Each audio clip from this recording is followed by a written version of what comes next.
አቶ ለይኩንም ወደ ቤቴ ተመልሼ አልሄድም። ከዛ ቤት ተመልሼ ከሄድኩ በህይወት እንደማታገኙኝ ማወቅ ይኖርባቸዋል በማለት እንግዲህ ለአቶ ተሰማ ተናግሯል። አቶ ተሰማም እባክህ እባክህ ለይኩን ወንድሜ እባክህ ምነግሬን ስማኝ፣ ወይዘሮ ዝናሽ እኮ ተጸጽታለሽ። አሁን ራሱ እኮ ያልገባሽው ያንተን አይን ማየት ከብዷት ነው። ስለዚህ ኑሐሚን ራሱ ይቅር ብላታለሽ።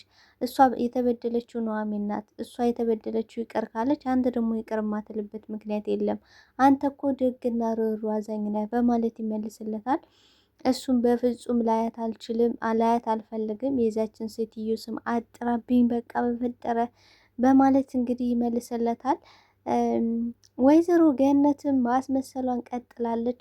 ቆይ ግን ይህ ሰውዬ ቢሞትስ ምንድን ነው የምናደርገው? ቆይ ቤቱ በእኛ ስም ሳይሆን በአባዬ ስም ሳይሆን እንዴት ነው የምንሆነው? በፍጹም እኮ ልተኛ አልቻልኩም ትላለች ኤደን። ምክንያቱም አሁን እነሱ የሚፈልጉት ኑሐሚንም እንደ እህትና እንደ ጥሩ ሰው እንደ አሳቢ እንደ ተጸጸተ ሰው ሆነው የቀረቧት ቤቱን በራሳቸው ስም ለማድረግ ነበረ። ከዚህ በፊት ያደረጉት ብዙ ነገር ነበር። ነገር ግን እነሱ ኑሐሚንና አቶ ተሰማ በፍቅር እውነት ከልባቸው ተጸጽተው የተመለሱ ስለመሰላቸው የቤተሰብ እራት አዘጋጅተው ነበረ። ደስ የሚል በቃ እነሱ ከልባቸው እየሳቁ እየተጫወቱ እየተጎራረሱ በቃ እውነት በጣም ደስ ብሏቸው ነበረ። በጣም ደስ የሚል ቤተሰብ ነበር። ነገር ግን እናትና ልጅ ምን ብላለች? እንደ ባብ ጸጉሬን እንደ ባብ ቆዳዬን አለስልሼ ልቅረባት እንጂ እንዴት እንደማጠፋሽ ጠብቂ በማለት እንግዲህ ኤደን ከኑሐሚን ላይ እየፈከረሽባት ነው የምትገኘው። መጨረሻ ላይ አሸናፊ ይሆናሉ አይሆኑም አብረን የምናየው ነው የሚሆነው። በነገራችን ላይ እንደዚህ የፎከሩ ሰዎች እና ሰይጣናዊ ሀሳብ ያላቸው ሰዎች መቼም ቢሆን አሸንፈው አያውቁም።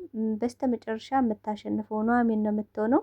ሰላም ጤና ይስጥልኝ ውድና የተከበራችሁ የቻናሌ ቤተሰቦች ኑሐሚን ክፍል 39 ወደ እናንተ ይዤላችሁ መጥቻለሁ። በዚህ ክፍል ላይ ብዙ ነገሮች ተፈጥረዋል። ቀጣይስ ምን ሊፈጠር ይችላል የሚለውን ነገር የምናወራ ነው የሚሆነው። ታዲያ ቪዲዮን ስትጀምሩ ላይክ ያደረጋችሁና እስከ ቪዲዮ ፍጻሜ አብራችሁ እንድትቆዩ በአክብሮት እየጋበዝኳችሁ። አቶ ተሰማም አሁን በሙሉ ጤንነት ላይ ነው የሚገኘው። ነገር ግን ዶክተሩ ምን ብሎታል? የሚያበሳጨው የሚያናደው ምንም ነገር እንዳይኖር፣ የሚያበሳጨው ነገር ካለ ለህይወቱ በጣም አደጋና አስጊ ነው።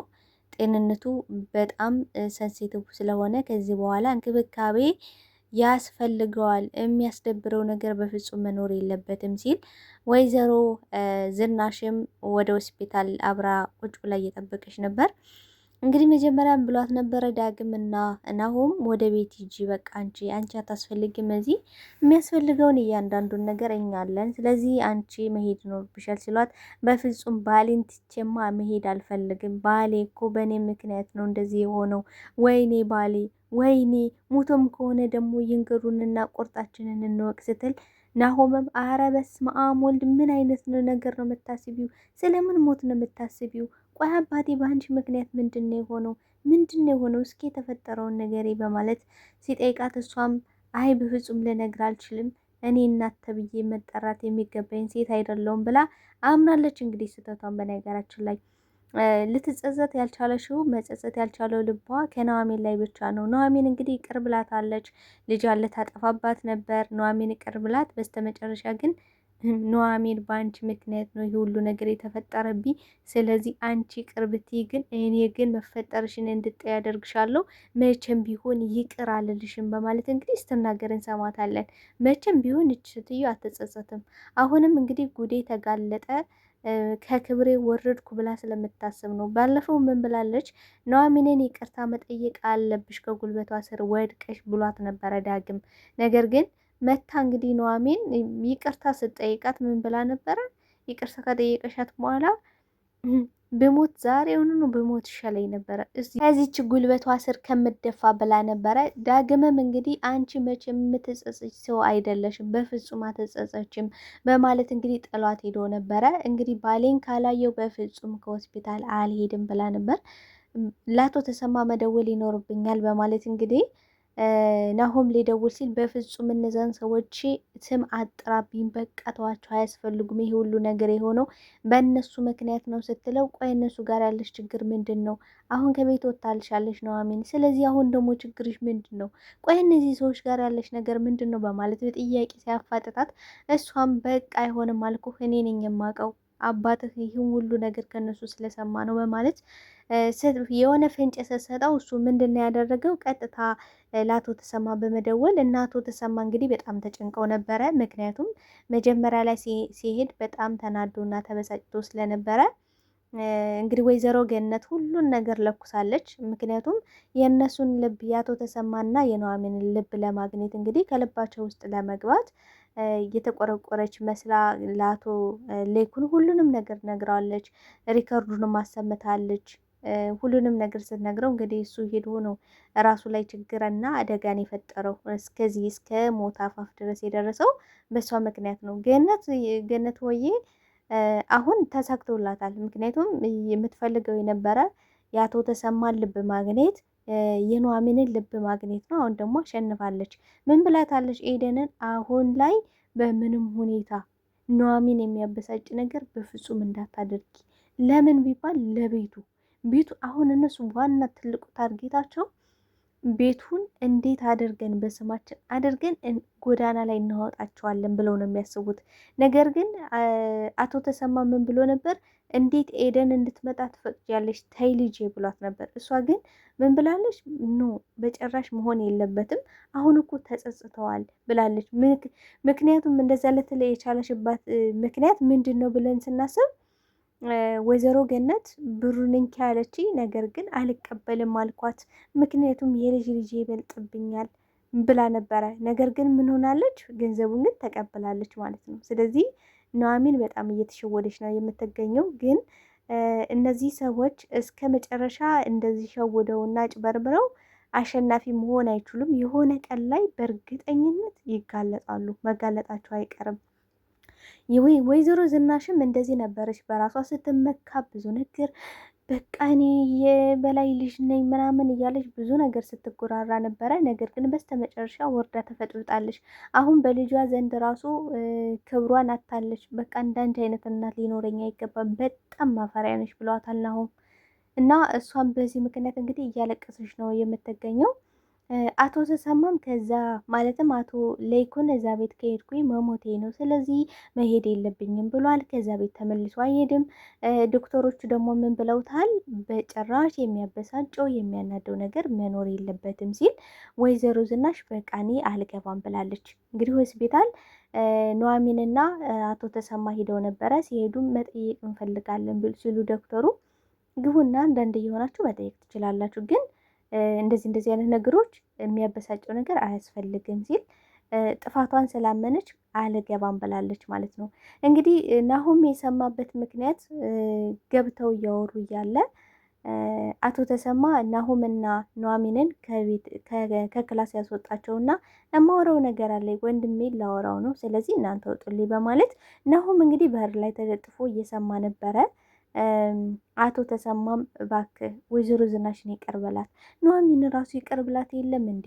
ስለዚህ አንተም እባክህ ይቀርበላት በማለት ሲል እንዴት ነው ይቅርምላት? እች እኮ አሳፋሪ ሴት ናት። ኑሐሚንን ብቻ አይደለም የገደለቻት፣ ቤተሰቤን ሙሉ ነው የገደለችው።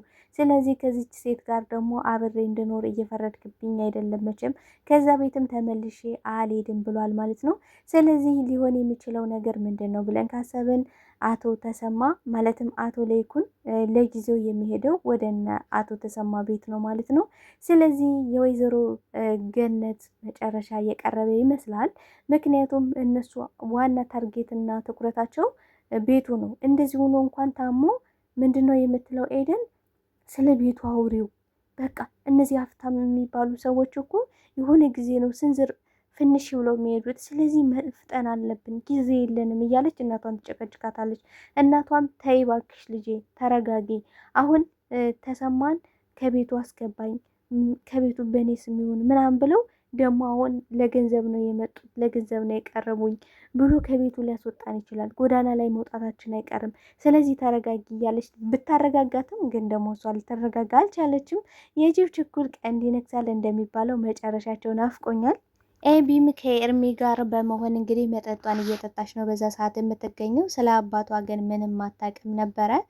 እንግዲህ ከላይ ከላይ ስልክ ሲደወልላትም ስልክ አትመልስም።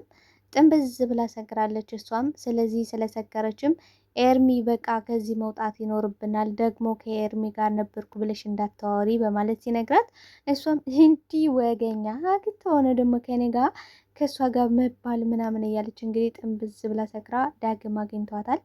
ዳግምን ሲያየውም ኤርሚ እንደለመደበት ደግሞ ተነስቶበታል። ደግሞ ቆይ የዚች ሴትዮ ጓደኛ ልጅ ነው አይደል ደግሞ እዚህ ምን ይሰራል በማለት እንግዲህ እየገላመጠ ይገኛል። ሌላ ትንኮሳ የሚፈጠር ይመስላል። ደግሞ መቼም ችግር ኤርሚ በየሄደበት በየሁኔታው ችግር እንደፈጠረ ነው። አሁንም ችግር ለመፍጠር የተዘጋጀ ይመስላል፣ በኤቢ ምክንያት ማለት ነው። ኤቢና ዳግም እህትና ወንድም መሆናቸውን ስለማያውቅ ሌላ ችግር ለመፍጠር የሆነ ጥንስስ ላይ ያለ ይመስላል። ወይዘሮ ዝናሽም እንግዲህ እያለቀሰች እየተንፈቀፈቀች ነው የምትገኘው። ስለዚህ ገነትና ልጇም በሴራቸው አሁን ላይ እየተሳካልን ነው ብለው ተደስተዋል። ምክንያቱም አቶ ለይኩን ደህና ነው፣ በሙሉ ጤንነት ላይ ነው ያለው። ስለዚህ ምግብ ይዤ ልጠይቀው ይገባል በማለት እንግዲህ ገነት ሄዳለሁ ስትል ኧረ እባክሽ አርፈሽ ቁጭ በይ እንዲህ በባለፈው የወሰድሽው ምግብ ለራሱ እኮ ዝናሽ ለውሻ ነው የሰጠሽው። ስለዚህ ዝም ብለሽ አርፈሽ ተቀመጭ ትላታለች። በፍጹም አላደርገውም፣ ሂጄማ እጠይቀዋለሁ። ያች ርኩስ እንዴት ነው እንደዚህ ልታደርግ የቻለችው? ስለዚህ ችግር የለውም ትላለች ኤደን። ምክንያቱም ያችን ዝናሽን ለማንቀጥቀጥ ኑሐሚን ትበቃታለች። ኑሐሚን ደግሞ ከኛ ጎን ናት። አሁን ላይ ኑሐሚንን ቆዳችን እያለሰለስን እሷን አብረን እናባላታለን፣ ከአባቷም ጋር ከሁሉም ጋር እናጋጫታለን። ምክንያቱም አሁን ኑሐሚን ከኛ ጎን ናት ብለው እያሰቡ ነው የሚገኙት። እንግዲህ ኑሐሚንን በሙሉ ልቧ እውነት ለመናገር በሙሉ ልቧ ነው የተቀበለቻት።